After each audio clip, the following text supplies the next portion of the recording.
كانت قامت الثوره. قلت للرئيس السيسي هذا الكلام: لما يحصل معايا كده يا ريس، وانا راجل كنت من الناس اللي مأيداك بقوه وبدافع عنك بقوه، ويتعمل معايا كده وانت لا تفعل لي شيء، هذا الكلام مرفوض تماما، ولا اصدقه انك لا تعلم. لا، انت تعلم كويس قوي كل صغيره كبيره في هذا البلد.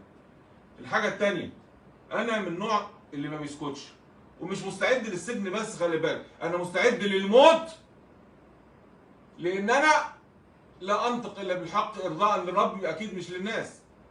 وقال ايه واحد من الاخوان، يعني عفوا، بيقول لك هو الراجل ده يستحق الدعم بتاعنا؟ تخيلوا ان الراجل متخيل ان الدعم بتاعه انا كنت اسعى اليه. انتوا ما بتدعمونيش، انتوا عشان انا في خلاف بيني وبين النظام، فانتوا ضد النظام، مش مع ايمان البحر. ده شيء واضح جدا.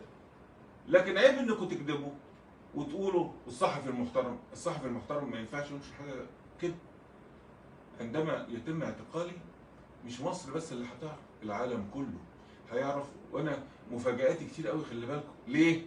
لان الذي لا يخاف الا الله ومستعد للموت. وانا قلت كده للرئيس على صفحتي: يا ريس، الثورات ما بتقومش الا بامر الله عندما يقذف بحب الموت في قلوب الناس. فواحد حابب الموت وهو ان هو اصلا ميت، ما يفرقش معاه. عشان كده تلاقي اللي معاه سلاح بيجري. ليه؟ لان ربي لو امر كله هيجري زي زمان.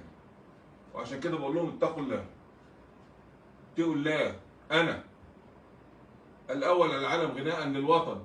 تخيلوا لما اكون انا صاحب السيد علاء مبارك واغني الفرح